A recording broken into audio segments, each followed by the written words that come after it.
G'day guys, it's Justin here from The Short Straw. It's a Thursday night, about 6:30 p.m. I'm at the Victoria Market, about to catch up with my mate Peter from JRN Community Housing. He's pumping the music, he's got everyone out.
Can't see you, bro. You're too dark.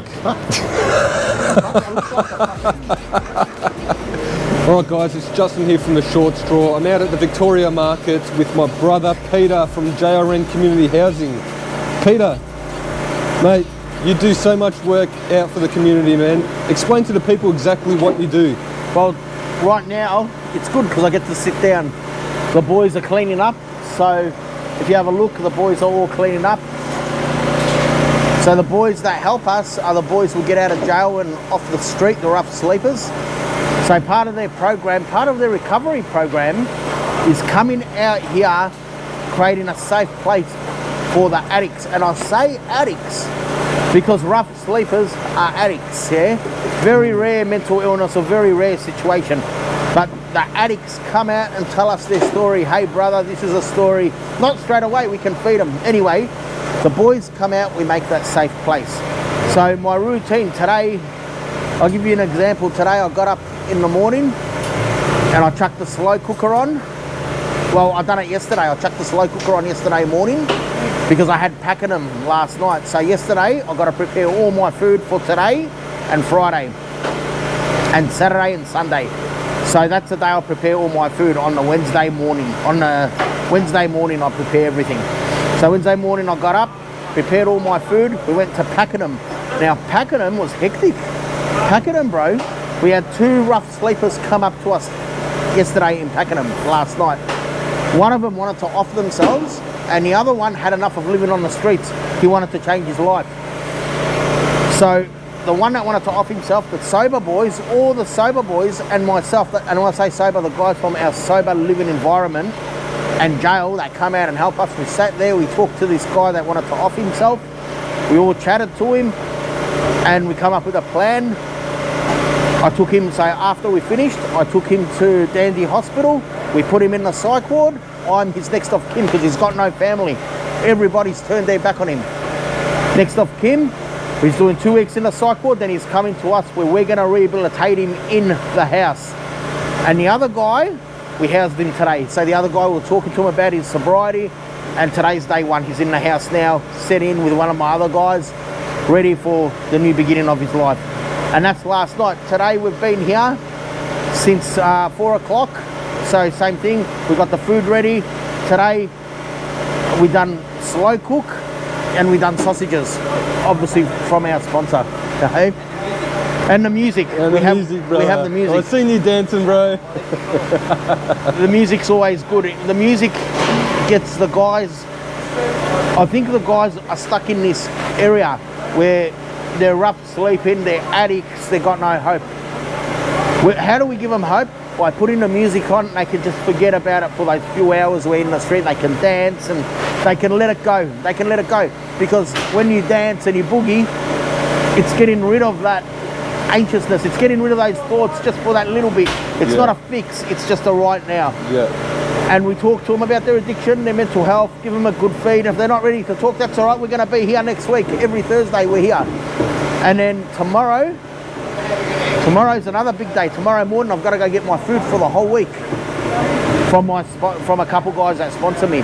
So I get all my veggies, all my meat on the Friday morning, and then I cut them up, put them in containers, put them in the fridge, and then tomorrow morning I've got to do a slow cook, ready for Dandenong. So tomorrow morning we're going to Dandenong so we can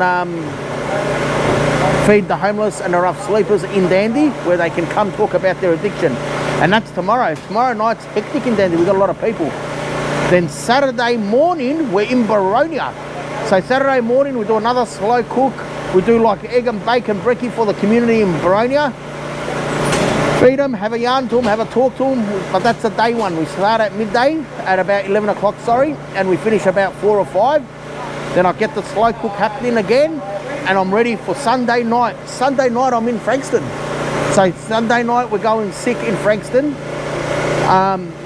Frankston's a big event. Actually, Frankston, we've got a lot of people, bro. Yeah. We've got a lot of people in Frankston. Wow, guys. We got Baronia, we got Pakenham, we got Vic Market, Melbourne CBD. We got Dandenong. Got this Baronia. guy is out and about. Like, mate, there's no rest for this guy. He gets people out of jail. He gets homeless people off the streets, break their addiction, and supply some sober living, man. And how many people do you have in your sober living at the moment? At the moment, look, I've got capacity for 600 people. Wow. At the moment, I'm keeping low key. So at the moment, I'm doing up a few houses. I had to close a number of houses down. I'm rebuilding them, redoing them. I'm waiting for permits to come through and stuff. So I'm down to about 100 at the moment. 100, 120, 130, I reckon. That's massive. And then we've got plenty of room. We can take plenty of people off the street whenever we want. If you could look over there, we've got more people coming from the sober living. So that's my brother Joe. He's from my sober living. That's my brother Fane. He's from the sober living. That's my brother James. He's from the sober living. Will from the sober living. We got Bo with the bin down there. So a few of the boys are here helping. So they've rocked up. So this is great. This is what I love to see. I love to see the boys from the sober house come up just to see me, just to have a chat, just to have a yarn, and to see what's about. I know they came really late, but we're gonna get that sometimes. We've got to be lenient. And this is what we do, bro. Flat out. And then behind the scenes is hectic. Behind the scenes, talking to barristers, talking to lawyers, getting people out of prison, and no money. I fund the whole thing. So all you people out there that get their NDIS, good for you. I'm not interested. I don't need an NDIS pay package. I deal with it myself. God provides for me. God's my number one provider.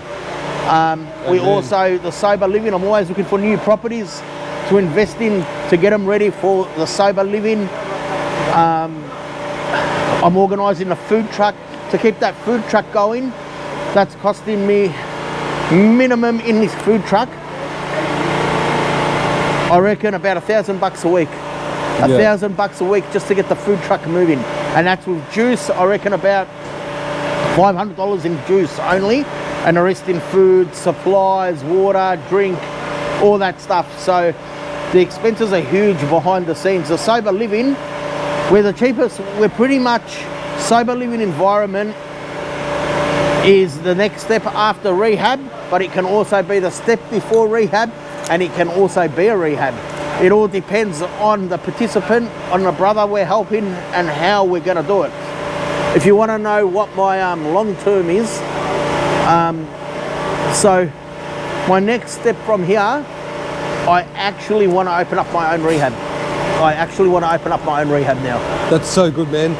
Well, everyone should know rehabs cost thousands, yeah? Thousands, like unaffordable. And Peter from JRN is making it affordable. He's making it possible for the people that are struggling and can't do it for themselves. So, mate, God bless this guy. And I charge, my prices are, all right, I'll share my prices. I don't need to hide my prices. $300 a week for sober living, which is nothing. We supply all the food. They got Wi-Fi, they got a smart TV in their room, they got everything they need. Bedding, everything, we buy them the whole lot. And that's in a sober living. The rehab that I'm in partnership with, Rehab, Pastor Lewis, amazing guy, rehabs all over the world. $225 a week. Wow. $225 a week. You got rehabs out there charging 20 grand a month, 60 grand a month, 80 grand a month. Shame on them. Yeah. They're taking advantage of the parents, of the loved ones, and they're not even funded. The private healthcare won't even fund them. And then you have good, expensive rehabs. All right, if you've got private healthcare and you can afford it, go to an $80,000 a month rehab through your private healthcare. That costs you $200. That's fine. But when you're on the internet and you're saying, I've got a rehab, 20 grand a month, who's paying that 20 grand a month? You're not even covered by the private healthcare. So what's going on here? And then the other thing is, you got all these sobriety guys out there talking about sobriety. What do they actually do, guys? What do they actually do? They're just talking, going from state to state, going to watch boxing matches, getting together, doing family fun days. That's not helping. All the addicts I help are from the street, from other services, mental health services, addiction services. Bring me up, let them know. Fane, come brother, talk about this is my brother Fane.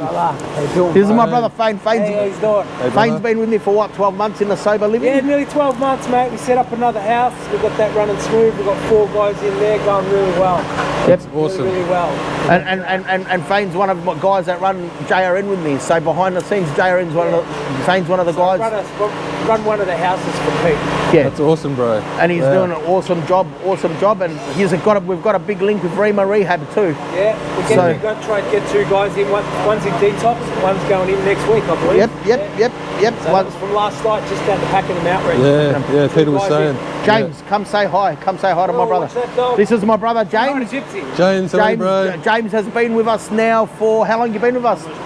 2 years. Wow, Has been with us for 2 years. unreal. And James is a legend. James was addicted to James' poison wasn't ice or anything. It was ketamine and mushrooms and alcohol. Oh wow. Yeah, serious addiction.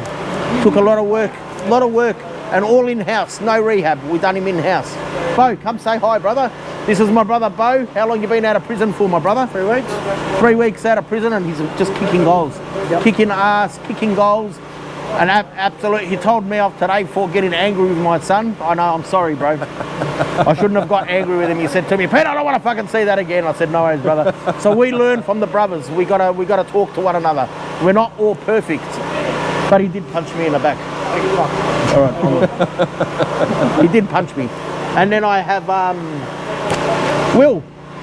Will's on your live feed. Oh, Will, you want to come say hi? Bring it out. Bring it here. Will's a legend. Will's been out. I showed you short straw on your live feed anyway. I showed a video during your video. That's all right. Come say hi. Is that?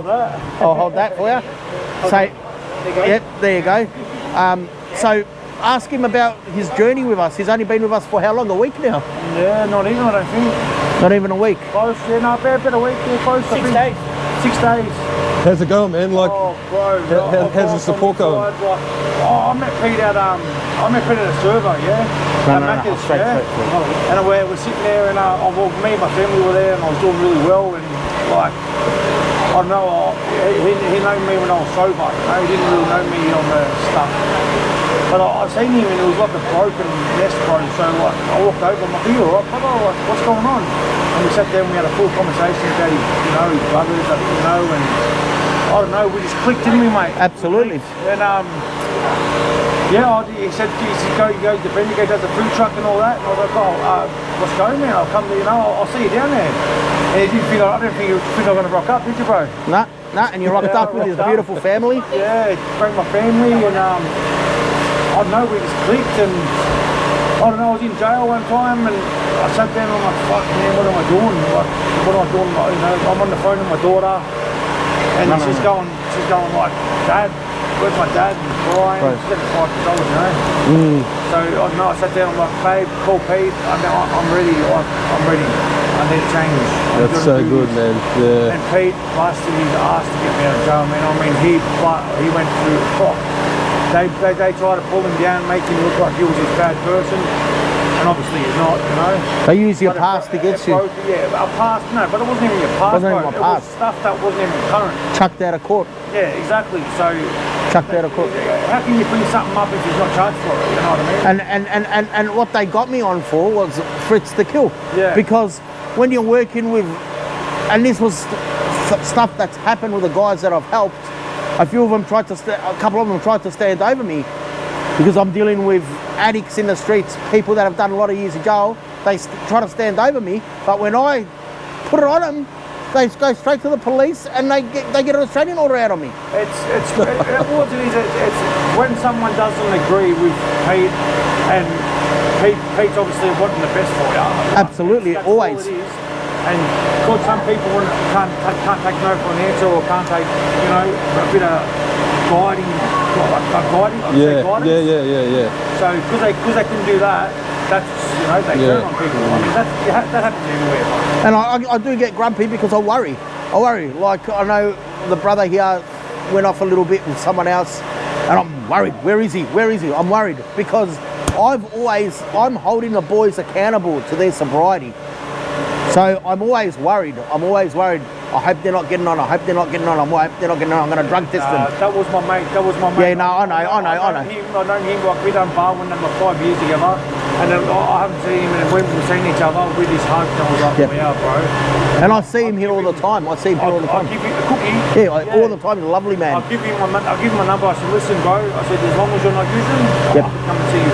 But if you're using, I can't. Yeah. No, I'm on the bupe injection, and that's another good thing, man. Like, if you are on the drugs out there, and like, man, the bupe injection, I'm on the bupe injection now, and it changed my life. Like, literally changed my life. Yeah. Not just, they say it's for heroin and all that, but man, it stopped my ice use, it stopped everything. I was doing good, I opened up my little business. Yeah. Yeah, bro, like, No the way. bupe injection helps. And that's Suboxone. Is that Suboxone? Instead of having it in strips, you have the Suboxone. But what I can say about Suboxone is if you take Suboxone and Lyrica, you need to go get checked for a large heart because the doctors don't tell you. Because if you have a large heart, you use Suboxone and you use the Lyrica and you got an enlarged heart, that's called a heart attack. And that's how my brother died. that's what I got his autopsy, yeah. Lyrica and the Suboxone. That's why he's worried. I'm worried. I said to him, go get your heart checked, Yeah. I'm like, It does happen. Right. But no, he's alright. So I have had heart problems and heart, like, really bad jump. And then also my brother passed, I was on holidays and a girl that was in the house sprang alcohol in the house and he had a drink and mixed with his Lyrica and all that and he died. He died. So alcohol, you know, all I can say is that one lapse you have could be your last lapse you're ever going to have. So don't lapse. Hold yourself accountable. Get your family or your friends, like we're friends, we're brothers. I'm holding the boys accountable to their sobriety, where the system says it's okay to have a lapse as long as you take accountability. No, not with us. We're holding you accountable to your sobriety. We don't do lapse. There's a consequence for a lapse, and it's called 12 months in rehab. The parole officers and that, man. Like, I was on parole, and don't get me wrong, this parole officer was a good lad, but like, I was telling him I'm using, like, everything's gonna be alright. So I'm like, listen, man, I just gone and done a noon to go get on, and he's like, oh man, you should do that. Like, I thought it would have been a breach, you know. Like, I'm crying out for help. Yeah. I need help. I think I've got help, bro. No help. It's just the system's built that way, bro. The system is fucked. Like, literally, like, it's ridiculous. And you know, let me tell you something. And you can put this in if you want, or you don't have to. All right. You want to hold it like that, and just you can put this in the podcast, or you don't have to put it in the podcast. But the rules are made from two purple-headed bloody lesbians, right? And they're made to worry about you, because if you off yourself, they're going to go back and explain to the government why you offed yourself. So they make all these rules because they care about your feelings. I only care about your sobriety. I care about your sobriety. I'm holding you accountable to your sobriety. But you don't just do that, you're a family man. You bring family together. Bring family, Yes, family. that's one. And I'm working with the families. I'm getting the wives and the mums and the dads to work with me. And we're all holding them accountable. And then for their mental health, you've got a mental health care plan. You've got Grow Mental Health. They can go speak to a Grow Mental Health, that's like a support group, all comes from AA. You do NA, you do AA, you can do Grow Mental Health Care Plan. If you're out of jail, you have Ferrari, you have KISS. And I'm telling you now, all these services are free. Don't go pay no one for their service. These services are free and part of the system. And that is why I charge, in my sober living, $300 a week. There's someone that runs sober living, he charges 20 grand a month. What the hell is that? Who can afford that? Yeah, Who can afford that? It's hard to afford like just any money when you're on your ass, bro. You know, like me for instance, bro. I've got a family I run, bro. You know, like I'm one of the lucky ones. I've got out to have a family. And very lucky. Like, bro, it fucking kills me talking about it. But yeah, like people that come down with my family, and bro, it's ridiculous. When I first got there, I was sort of like, fuck, man, I don't like this is shit, I don't want to do this. And we had a bit of a bloody, I had a bit of an episode, man, I just wanted to had enough. But then being on the phone with my girl, my family, and just, you know, I don't know, it's next level, bro. You know, I mean, I don't know if your family, the kids, you know what I'm talking about, you know? When you first have your first born, and it's like, but sometimes it just gets too much, bro. When you hit it, when you hit it hard, it's... What do you do? What do you do? Wow, guys, what legends, man! Like, can't believe. And this is, you know, the funniest thing about all of this is when I went and picked him up from Ravenhall Correctional Centre or Ravenhall Prison. In the car park having a feed, bro. In the car park with the food truck having a barbecue. Wrap it up. So, guys, we're going to start following Peter from JRN around. We're going to go to all his locations where he goes every day of the week. And if you want to reach out to him, JRN Community Housing. Follow him on Facebook, Instagram, TikTok, YouTube. I've been lazy with all of it, but bear with me, guys. Justin's breaking my balls to get the YouTube app in. But all I can say to you is remember, stay solid, cool, sober, and deadly, and always try to stay humble. On you, brother. Yeah, I'll pop all his stuff in the description. So follow the guy and give him some support, man. Peace out. Legends.